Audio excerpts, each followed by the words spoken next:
Dis alweer donderdag aand. Welkom. Elkeen wat ingeskakel is en ook die wat later na hierdie video gaan kyk. Ek is Steven Smith en altyd, ek sê vir die, vanaand het ek 'n hele span hier agter die kameras en ek sê vir hulle dat ek sien altyd so uit, ek sal hierdie elke aand doen om vir jou die woord te bring. Ons is op die topic van 'n voorspoedige lewe. Op hierdie punt, ek dink nie ons verstaan regtig wat dit behels, of nie behels nie, wat dit vir ons inhou, die feit dat ons 'n voorspoedige lewe hier op die aarde kan hê nie. Ek dink nie ons het die volle openbaring van wat Jesus ons in die kruis gedoen het, en wat sy wil, die wil van die Vader vir ons is wat dit betref nie.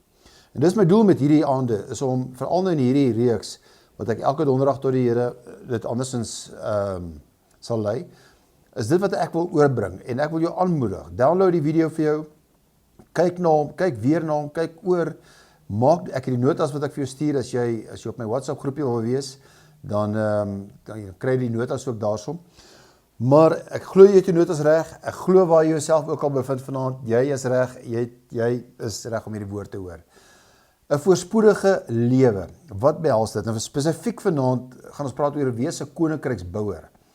En ek weet nie of almal regtig die konsep verstaan wanneer ons praat van 'n koninkryksbouer nie. Die koninkryk van God. En as jy die finansiële vrykursus al gedoen het, dan praat ek baie daaroor en ek verduidelik oor wat is die koninkryk, want dit is essensieel dat jy sal verstaan wat die koninkryk van God is. En terwyl ek daaroor praat, kry die finansiële vrykursus, luister daarna, maak dit 'n punt, wees gedissiplineerd, want so vinnig as jy dit doen, hoe vinniger kan jy jouself posisioneer, want jy moet die seën aktiveer, kom nie net verniet nie, vanselfsprekend nie.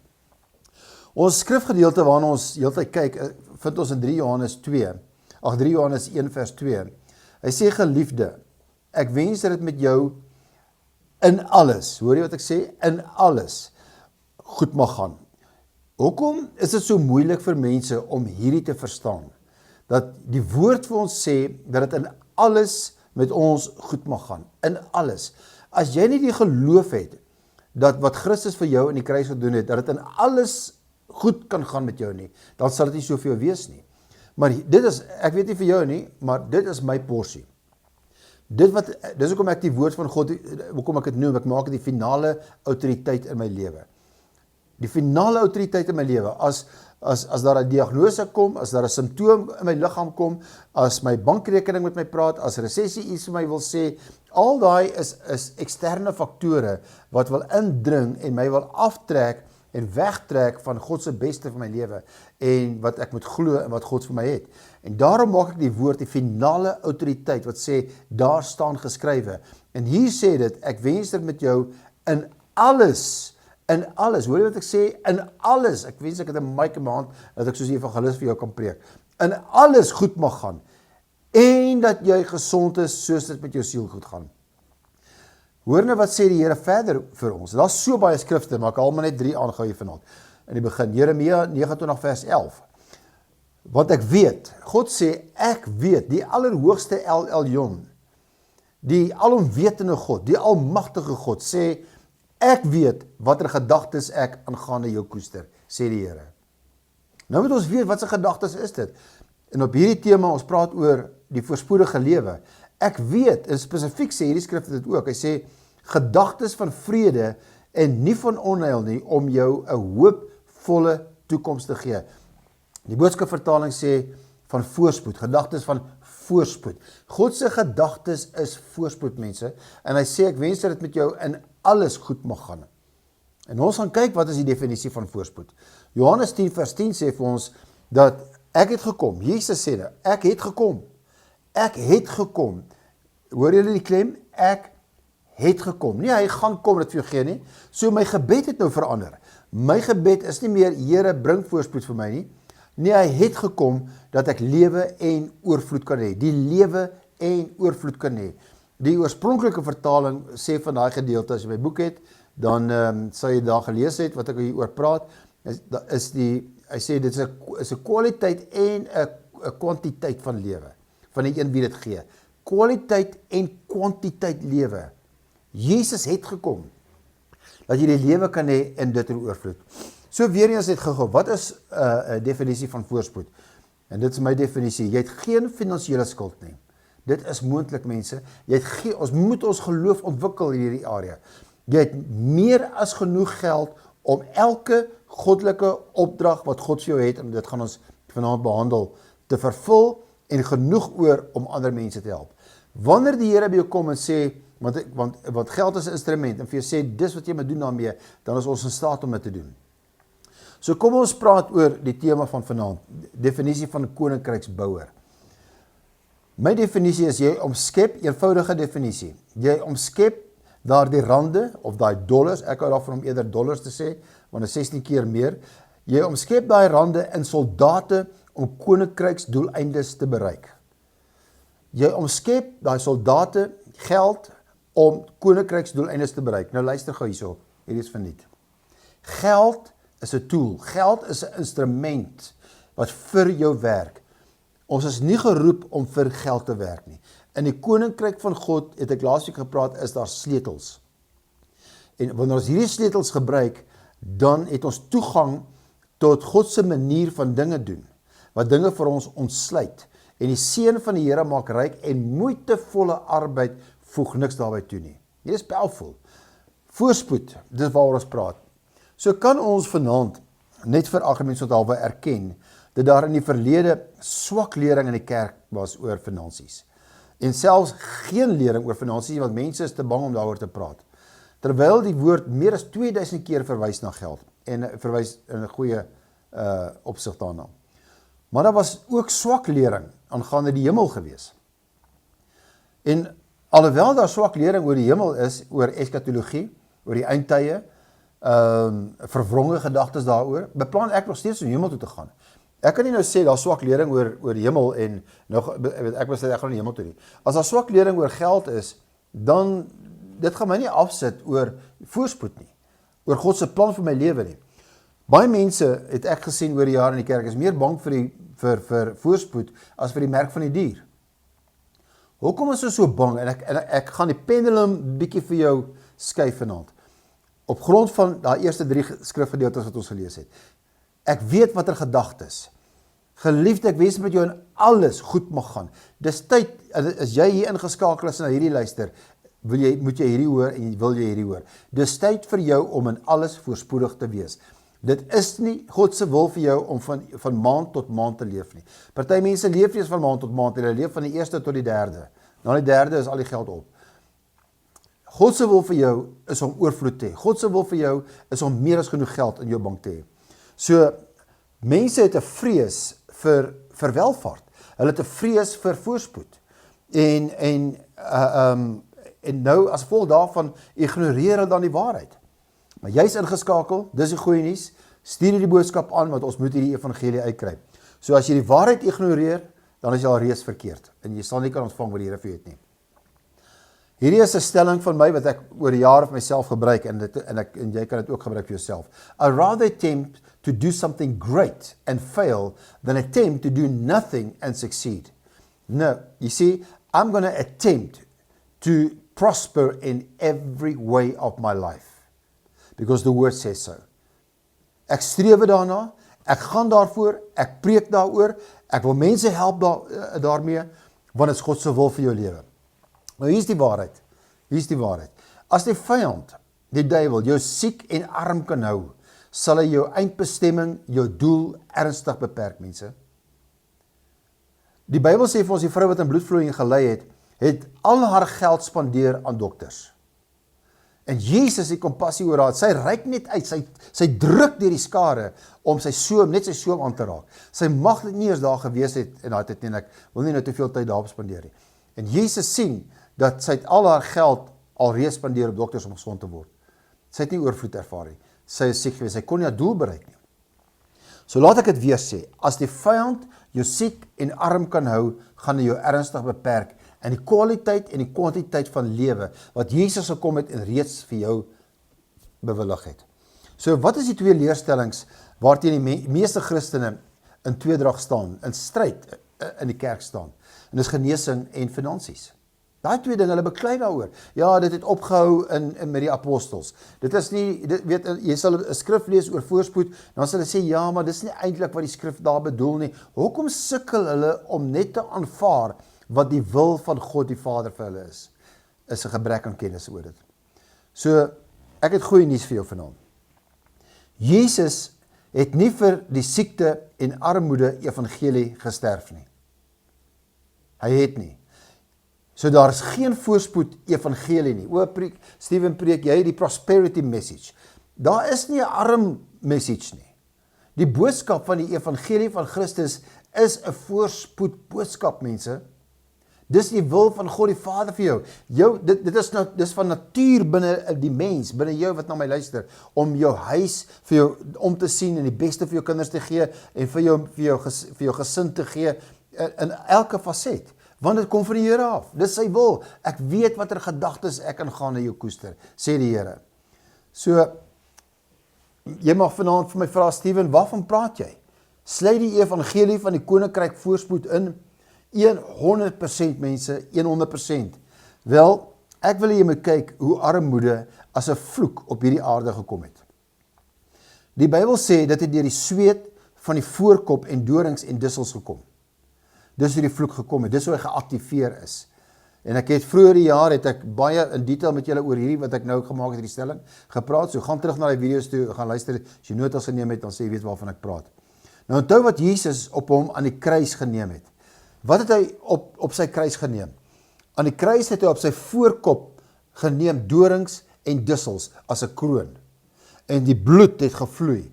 Hy het dit gegee dat ek nie meer in die sweet van my aangesig my brood hoef te verdien nie. Want hy het daai vloek gebreek aan die kruis. Die vloek van armoede en van die sweet van my aangesig. Hoekom dink Afrikaners dis 'n edel ding om hard te werk vir jou geld? As jy nie hard werk nie, kan jy niks bereik. Weet, want dit kom deur geslagte wat dit vir ons geleer is. Ek sê nie ons moet lui wees nie. Maar ek sê maar daar's mense wat hard werk en arm bly. Want hulle verstaan nie dat hulle eintlik die vloek bly aktiveer nie. Hulle werk saam met die vloek. So hy het gesweet, het sy bloed gestort om ons van die vloek van armoede te verlos. Die vloek van armoede. Jy kan dit nie duideliker kry as wat ek hier vir jou sê nie. So hy sê vir ons in Lukas hoofstuk 4. Jesus praat hierso, luister gou hierso. Die gees van die Here is op my. Met ander woorde, die salwing van God is op my. Daarom het hy my gesalf om die evangelie aan die armes te verkondig. Sien jy wat hy sê? Hy het my gestuur om die gebroke harte te genees, om verlossing aan die gevangenes te verkondig, en nuwe gesig of visie aan die blindes of fisiese sig aan die blindes te gee. Diegene wat verpletter is, depressief is, vry te laat, om die aanvaarbare jaar van die Here te verkondig, die Shalom jaar van die Here aan te kondig. Sien jy hierso dat die evangelie het gekom om vir die armes te sê, jy hoef nie meer arm te wees nie. Ek ekko wat Jesus sê, ek ekko vir jou die evangelie. En ek sê vir jou vanaand, Jesus sê, jy hoef nie meer arm te wees nie. Jy moet dit uitroep daar wees, jy hoef nie meer arm te wees nie. Jy hoef nie meer van rand tot rand te leef nie. Jy hoef nie meer van 'n salaris tot salarisjek te leef nie. Ek gee dis 'n oplossing, hierso uit die skrif uit vir blindheid. Wat is die oplossing daarvoor? Hy gee sig aan die blindes. Jy hoef nie meer blind te wees nie. Wat is die oplossing vir armoede? Die evangelie, dis die goeie nuus. Ek preek die goeie nuus. Ja, Steven, dit is die prosperity boodskap. Ja, jy is 100% reg. Maar hoekom is jy dan teen dit? Hulle sit die kerkbanke warm en hulle steun die boodskap. Want hulle voel is verkeerd. Dit gaan nie alles oor geld nie. Dit gaan oor geld, want dit is deel van die evangelie. Ek kan dit nie losmaak van die evangelie nie. Jesus het sy bloed gegee daarvoor, en ek gaan nie dit losmaak van die evangelie nie. I'm going to preach it, until everyone gets it, and live it. Want dit is deel van die evangelie. Die evangelie, die goeie nuus. En wat is die goeie nuus? Jy hoef nie meer arm te wees nie. Dit lyk vir my asof die evangelie van die koninkryk op die een of ander manier die krag het om iemand uit armoede te trek. Dis wat die evangelie doen. En dit wat jy hierso vanaand doen, dit wat jy doen deur hier ingeskakel te wees en te luister, jy gee jouself vir die evangelie en jy hoor die evangelie en laat hy wat 'n oor het hoor, dit sal jou vrymaak. En soos ek bedien, weet ek, deur hierdie kanaal hoor jy die evangelie en dit die krag om jou vry te maak, te verlos uit daai struik van armoede in jou lewe, van te sukkel. En ek gaan hierdie stelling maak, terwyl ek nou op hierdie warm punt is. God wil jou nie meer in armoede hê, as wat hy jou in 'n egbreek wil hê nie. Hy het jou losgekoop om uit albei te kom. God wil jou nie net soveel uit armoede uit hê, as wat hy ook nie wil hê, dat daar kanker in jou liggaam moet wees nie. Dieselfde, want hy deur sy liggaam, deur sy wonde, het hy jou liggaam heel gemaak en gesond gemaak, sê die woord. So hoor iemand hier vanaand wat ek sê. As jy hoor wat ek sê, sê amen. Sit dit daar, post dit, en wat ek bedoel daarby is, ek soek nie net reaksie daar uit nie. Ek wil hê jy moet dit tik en sê amen, want God se ja is ons amen. Godsdienst sou sê, dit is goed om siek te wees, jy weet, want dit het my nader aan die Here gebring. Dis die wil van die Here. God plaas siekte op jou, om jou meer soos Jesus te maak. Dis wat mense sê, dis wat die gees van godsdienst sê. Ek het dit mense hoor sê. Nee mense, Jesus, dis nie die siekte se werk, om jou meer soos Jesus te maak nie, want hy het aan die kruis gaan hang, en daar is sy lewe gegee, sodat ons vry kan wees van hierdie vloek.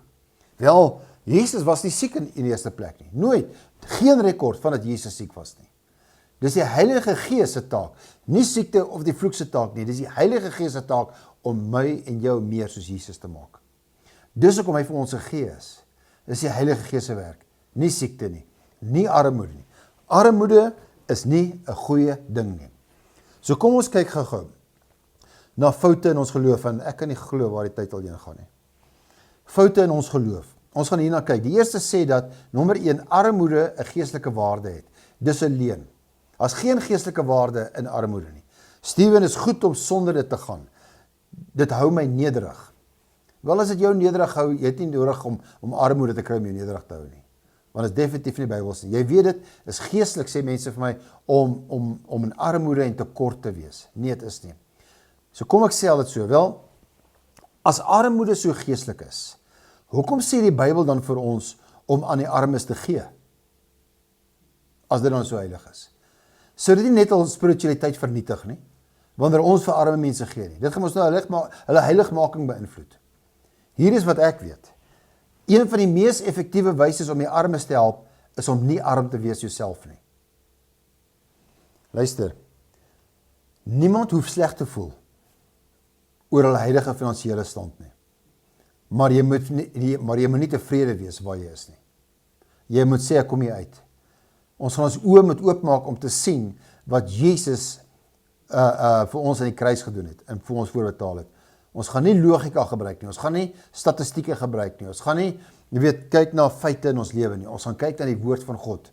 Ons het openbaring nodig, ons moet werklik in die skrippe gaan sien, en dis wat ons vandag hier gaan doen. Ons moet na die woord kyk. So laat ek jou die vraag vra.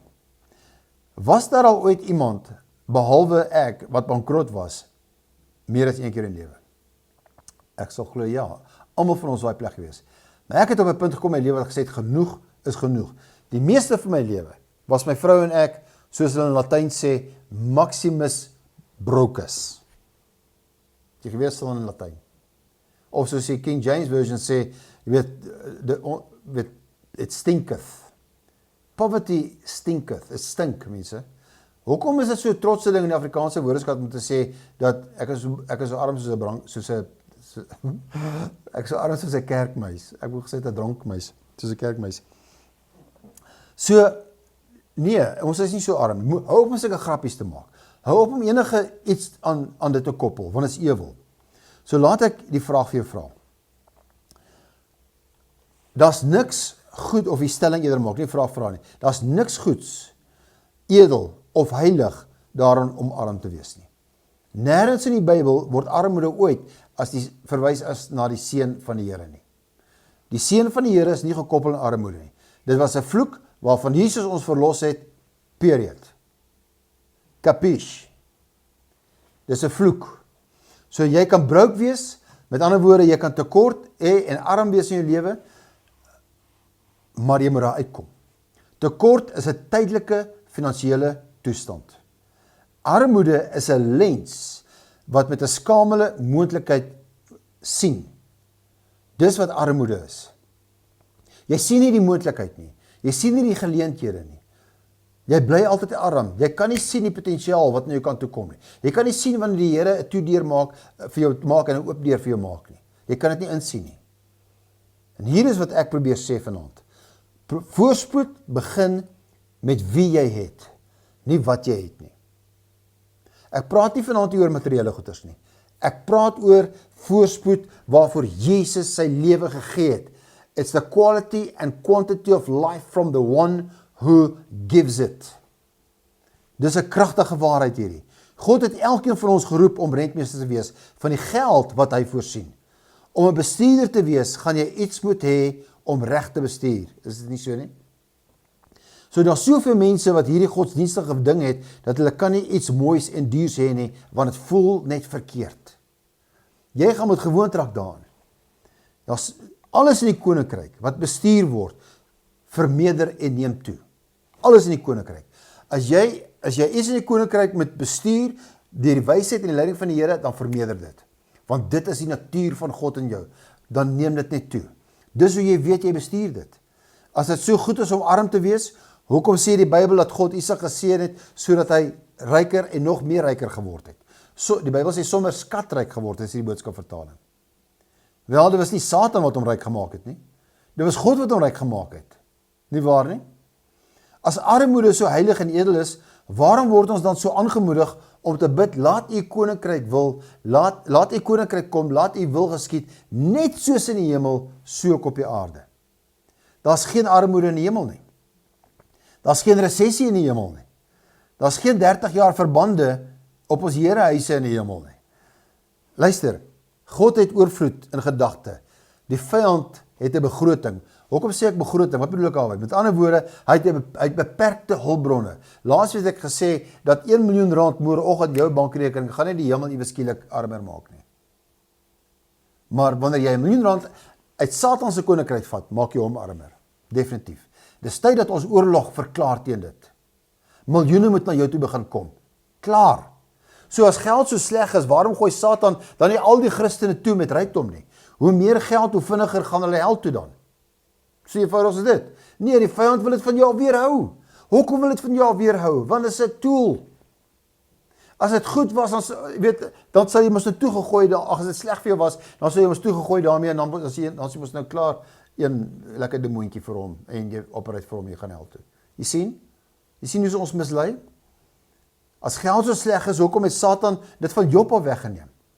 Aan die einde van die boek van Job beloon God Job met 'n dubbele porsie. God beloon, nie Satan nie. Hoekom is die goeie man, die regverdige mens, die een wat 'n nalatenskap aan sy kinders se kinders nalat? Dis alles wat die Bybel sê. Tot in die 3de geslag moet die seën wat op my lewe is effek hê op my agterkleinkinders. Dis tyd dat ek en jy dit begin leef. Kan iemand sê halleluja? Matteus 6:33 sê, maar soek eers die koninkryk van God en sy geregtigheid. Mense met 'n armoedige denkwyse of gees gee nie om die koninkryksboodskap te hoor nie. Ek sê mense met 'n gees van armoede gee nie om die koninkryksboodskap te hoor nie. Jy het my reg gehoor.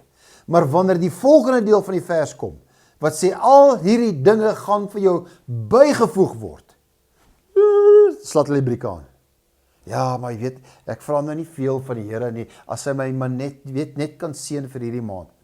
Luister, ons praat vanaand hier van die oorvloed, die vloek wat Jesus voor gesterf het en oorvloed geactiveer het vir jou. Gryp dit eens en vir altyd in jou lewe vanaand en sê, ja Here, ek vat dit, dis aan my beskore. Al hierdie dinge gaan vir jou bygevoeg word. En dan raak hulle senuweeagtig. Wat was die dinge wat bygevoeg word? Die konteks daarvan is materiële besittings, uit die skrif uit. Dis kos, dis jou huis, dis jou klere, die dinge wat jy nodig het, die voorsiening ook vir jou visie. So die eerste fout is om te sê dat armoede is geestelik. Dis heilig. Dit is goed om arm te wees. Dis 'n fout, dis verkeerd. So die tweede fout is spiritualiteit word gemeet aan materiële dinge. God wil hê met materiële dinge, so dit net daarna verwys. Maar ek koppel nie my spiritualiteit, die salwing op my lewe, aan materiële dinge nie. Dis die tweede fout wat so verdraaid is. Dit sê spiritualiteit word gemeet aan grootte van jou huis, of hoeveel geld jy in die bank het, of hoeveel geld jy verdien, of wat jy besit.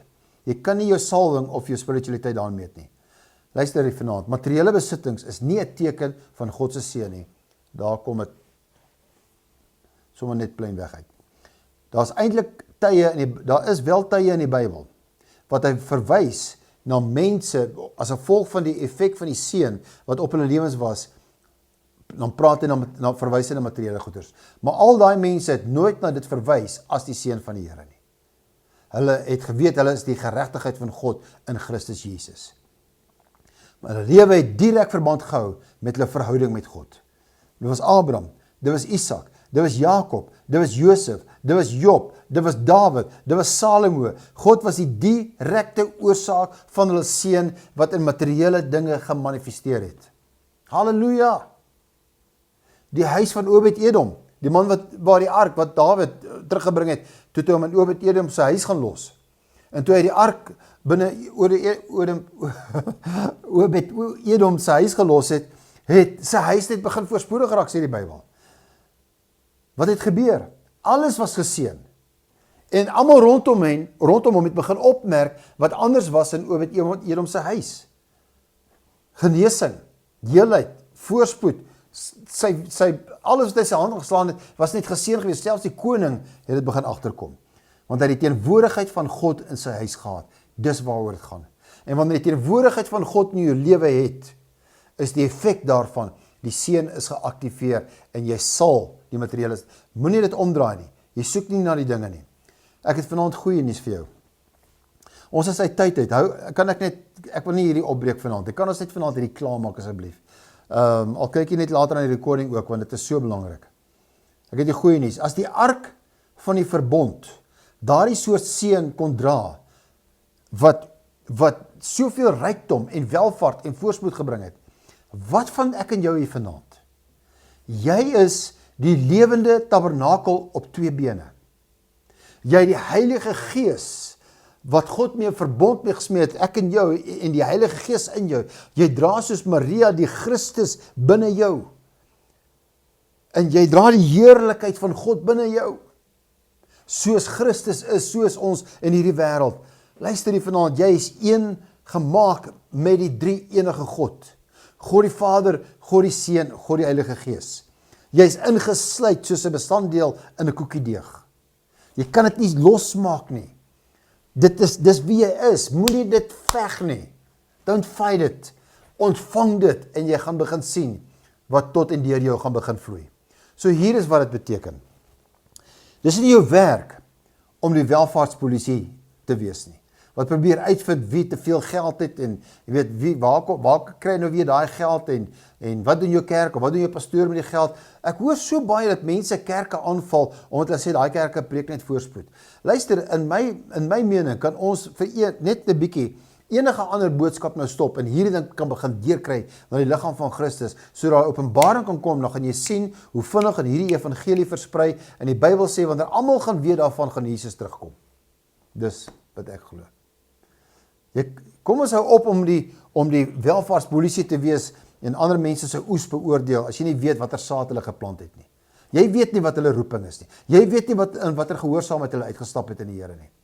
So hou op om mense te veroordeel. Hier is my vraag. Hoeveel geld is te veel geld vanaand? Hoeveel geld is te veel geld? Waar is die ceiling? Waar is die limit? Die teenoorgestelde is daar, ons probeer nog net 'n paar rand kry. Maar vanaand wil ek met jou praat oor, wanneer is te veel geld te veel geld? Salomo het nie by 'n punt gekom en gesê, hier is net te veel nou. God het hom so geseën. Hier is my antwoord vir jou, hoeveel geld is te veel geld? En dit is my antwoord. Watter bedrag ook al die vertroue in God vervang, dan is dit te veel geld. Het jy dit gehoor? Hoeveel geld is te veel geld? Watter bedrag dit ook al is, dit kan 10.000 rand wees, dit kan 1.000 rand wees, wat al die vertroue wat jy in God het, vervang. Dan weet jy dit is verkeerd. Nou mense is bang daarvoor. Hulle is bang dat hulle eintlik van God af gaan wegdwaal en dan sê hulle nee vir welvaart. Dis 'n stupid rede. Hulle is bang, hulle kan nie welvaart hanteer nie. Met ander woorde, jy sê jy kan nie die seën van die Here hanteer nie. Nee. Sommige mense ontvang 10.000 rand in hul sak, en dan vergeet hulle dat daar 'n God in die hemel is, wat vir hulle kan voorsien. Ander mense mag 10 miljoen rand hê, en dit sou hulle nie eens beweeg, soos hulle geanker in hulle harte in die Here nie. 10 miljoen rand sal nie eens beweeg nie. Die koninkryk van God is gevestig in hulle harte. Baie mense hou nie van hierdie volgende stelling nie, maar dis die waarheid. En as jy gereed hiervoor, luister hierna. Geld, jy kan jou notas kyk, geld is vir die natuurlike wêreld, wat die salwing vir die geestelike wêreld is. Baie mense het my al gevra, Steven, wat vra jy vir 'n coaching sessie, of hoeveel sal jy vir ons vra om by ons te kom preek? Dan sê ek vra niks nie, want ek kan nie 'n prys op die salwing sit nie. Wat jy hier vanaand beleef en wat jy hoor, is die salwing. Is nie kennis van Steven Smith nie. Dis die salwing wat jy hoor. Daar's nie 'n prys daarop nie, maar wanneer jy saai in daai grond, in daai salwinge, dis die koninkryk sleutel wat jy dan gebruik om welvaart te aktiveer in jou lewe. So ons met hierdie koninkryk siening van geld kry. Geld is net 'n hulpmiddel. Ons gaan nie ons selfwaarde uit ons netto waarde kry nie. Jy sien, as ek na Johan, kom ons noem dit sommer Johan, as ek na Johan se huis toe gaan hy, en hy vat my na sy garage toe, en hy wys my al sy tuingereedskap daarso, en al sy houtwerkgereedskap, en sy grawe, en sy harke, en hy wys alles, en hy sê vir my, en hy spog daarmee, hy sê, ek het hierdie geplatinum, en my kinders het hierdie een bietjie bedazzle, in goedjies opgesit, en hierdie een is 'n soliede goue, oortrekte, 24 karaat goud, spitvirk, en al daai, het jy al ooit gehoor van so iets? Dis absurd dat mense so praat. Niemand spog oor hulle graafversameling nie, of hulle tuinversameling nie. Hoekom nie? Omdat dit 'n hulpmiddel is om 'n doel te bereik. Dis vir tuingereedskap.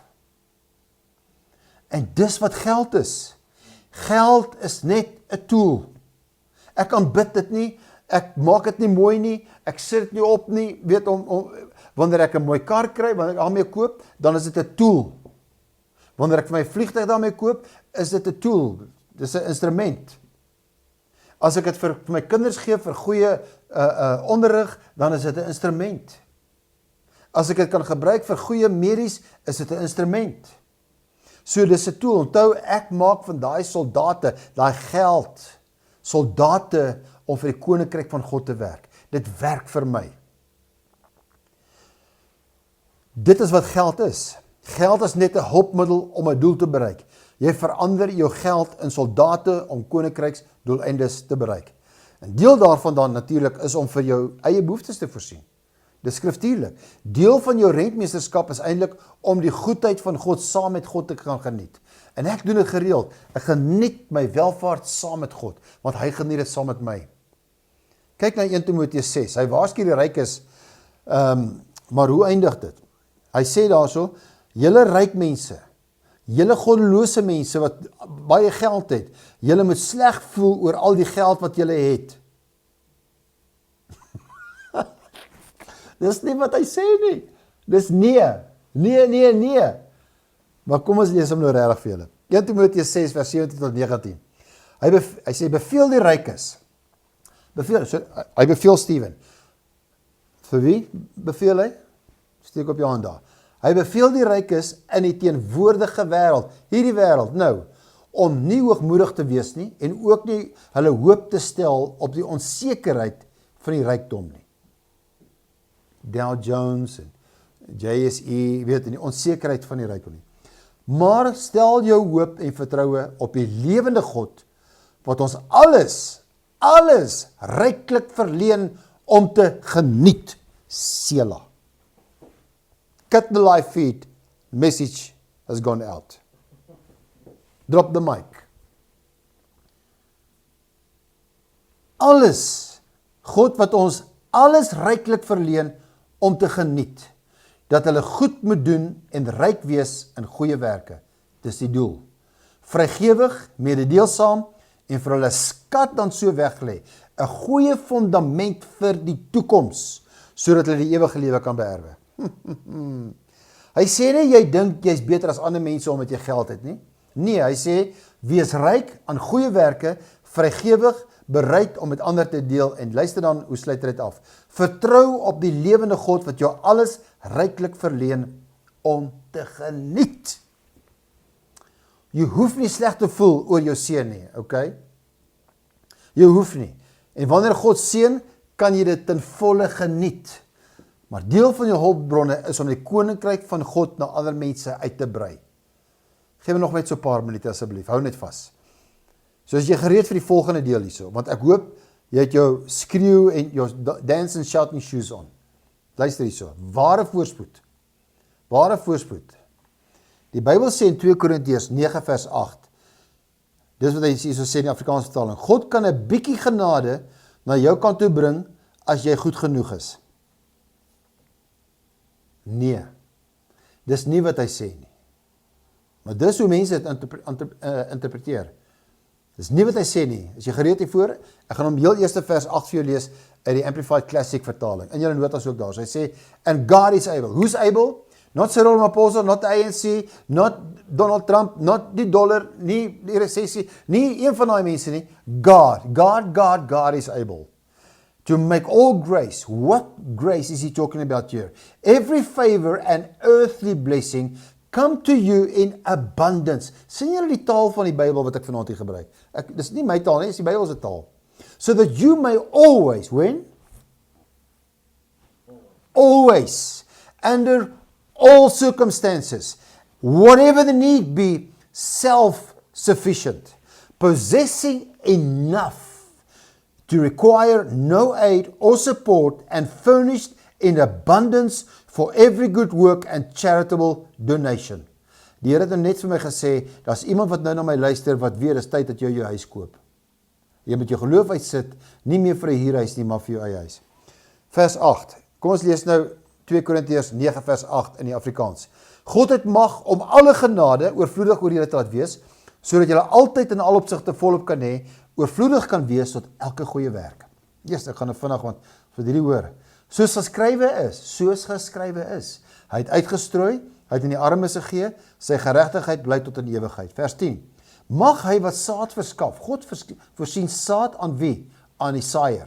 Wil jy saad op sê, Steven, ek kan nie saai nie, ek het nie geld nie. Nee, God voorsien saad aan die saaier. Geen boer het daai mentaliteit, om te sê, ek het so groot plaas, maar ek het nie saad om te saai nie. Jy gaan met saai. Hy verskaf ook brood om te eet, so jy kan dit geniet ook, en julle saad vermeerder en die vrug van julle geregtigheid laat toeneem, sodat julle in alles ryk kan word, tot alle milddadigheid. Julle skrif van dit praat oor geld. Daai ryk is nie geestelik nie. Ryk kan word tot alle milddadigheid, want danksegging aan God deur ons bewerk. Vers 12. Want die bediening van hierdie hulpbetoning voorsien nie alleen die behoeftes van die heiliges nie, maar is ook oorvloedig deur baie danksegginge aan God. Dit bring eer aan God. Wat beteken dit? Dit is deel van die kruis. Dis deel van die erfenis, jou erfenis. Dit is waarvoor Jesus sy bloed gegiet het. Ek wil hê jy met hierdie kry vandag. As hierdie vers nie waar is nie, dan is Johannes 3 vers 16 nie waar nie. Want so lief het God die wêreld gehad, dat hy sy seun vir jou gestuur het, sodat jy hierdie kan hê. 2 Korintiërs 8 en 2 Korintiërs 9, daai twee hoofstukke, is twee hoofstukke wat net oor finansies praat. Gaan lees dit vir jouself oor die naweek. So die konteks hier is finansies met hierdie in gedagte. En as ek dit nie in die Bybel gesien het nie, so ek het nie skielik kan glo dis daar nie, maar dis in die Bybel. Dink jy die Heilige Gees was net in 'n goeie bui gewees, jy weet, toe hy deur hierdie vers mense, die skrywers geïnspireer het om hierdie te skryf? Nee, dis die wil van die Here. Jesus het die prys betaal. Dis in 'n kontrak, 'n bloedkontrak deur Jesus vir jou geskryf, vir jou gegee. So ek het gesê, as dit nie waar is nie, is Johannes 3 vers 16 nie waar nie. En dit is waar. So wat is ware voorspoed? Dit gaan daaroor, ek vat dit net gou saam, om meer as genoeg te hê, om in elke goeie werk oorvloedig te wees. En dit beteken, dat God wil hê, jou finansies moet groei tot die punt dat elke keer, as daar 'n behoefte is wat oor jou pad kom, dat jy in jou hart geïnspireer sal wees om daardie behoefte te vervul namens God. Ons is sy hande, ons is sy voete. Hy is die hoof, die Heilige Gees is die mond. Ons is sy hande en sy voete. En ek sê met my hande, Here, Wat wil jy met hierdie hande vandag doen? Dat jy 'n inkomste stroom het, om elke keer na daardie behoeftes om te sien. Ek weet wat sommige van julle nou mag dink. Jy dink, wel, ek weet nie, Steven, ek glo nie, ek gaan ooit daarby kan uitkom nie. Elke keer, regtig elke keer, dit is wat die woord vir ons sê, elke keer. Self-sufficient, require no aid or support, furnished in abundance. Okay, ek waardeer daardie eerlikheid as jy so voel, maar kom ons praat net gou oor dit in afsluiting. Ons gaan dit hier moet hanteer, want hier is die waarheid. Jou vorige hantering met geld voorspel nie jou toekoms nie. Jou vorige ervaring met geld voorspel nie jou toekoms nie. Dis jou keuse vanaand wat jou toekoms vir jou gaan bepaal. Daar's geen manier vir jou om jou ware finansiële potensiaal te ken sodra God betrokke raak nie. Jesus het gekom dat ons die lewe kan hê en dit in oorvloed. Is 'n supernatural tussen beide treding, 'n intervention from God. Die Bybel is 'n bonatuurlike boek. Die Heilige Gees is 'n bonatuurlike gees in ons.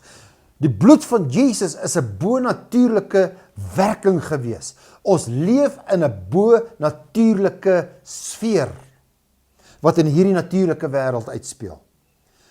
Hoewel, Steven, ek weet nie of ek dit kan doen nie. Jy kan dit doen deur die bonatuurlike werking van die Heilige Gees in jou lewe, deur die bloed van Jesus. Hier is wat Openbaring 19 vers 10 sê. Aanbid God, period, nie mammon nie.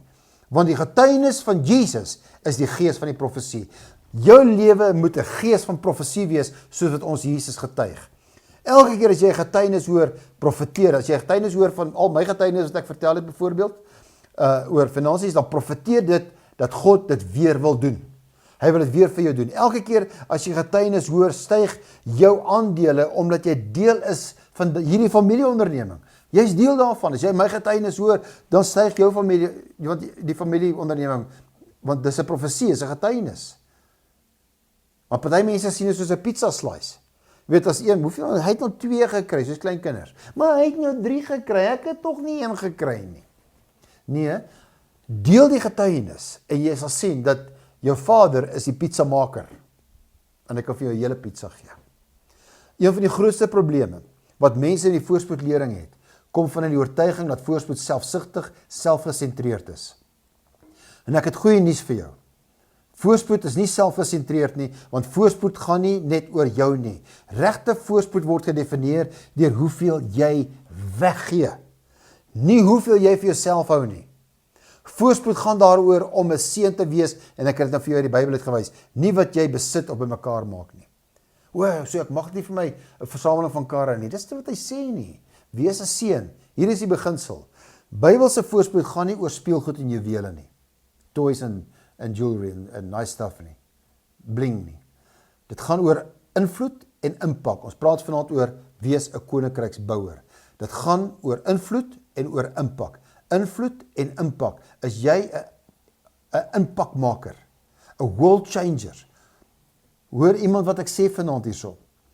Laat ek jou die vraag vra. As jy meer geld gehad het, sou jy meer impak kon maak? Verseker. En ek kan julle vanaand besig hou met dit. Dis hoekom ek altyd sê, gee my net 10 biljoenêers en ek verander Suid-Afrika.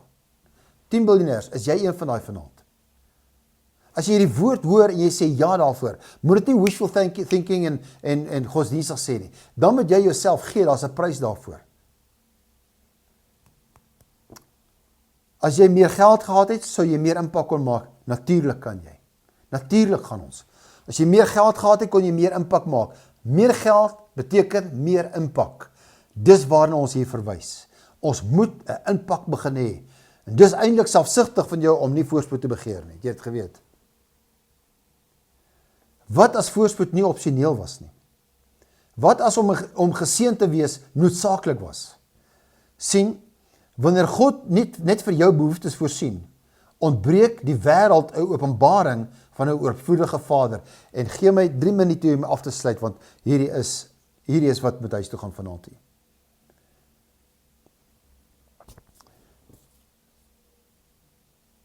Dawid sê in die Psalms vir ons in hierdie gebed, stel hy hierdie hele saak. In Psalm 67 vers 1 tot 3 in die Passion Translation sê, God keep us near your mercy. God keep us near your mercy fountain and bless us. When you look down on us, may your face beam with joy. En dan sê hy Selah of pause in his presence. Dink hieroor. So wat is die gevolg daarvan dat God sy seën op ons plaas? Sy seën op ons sit, luister wat sê hy, vers 2. Send us out all over the world so that everyone, everywhere, will discover your ways and know who you are and see your power to save.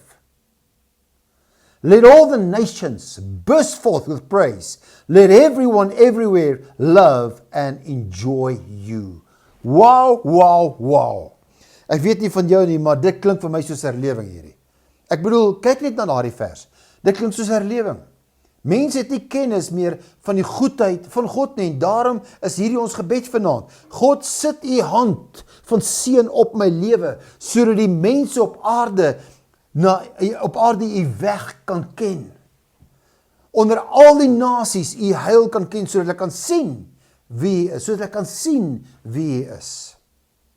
Nie sodat ons vet gevoer en losbandige lewens het nie, en rondloop met 'n klomp bling nie. Nee, dit gaan oor 'n geseënde lewe. Een van die mees onderskatte hulpmiddels om hierdie wêreld te dien, is om 'n geseënde lewe te hê.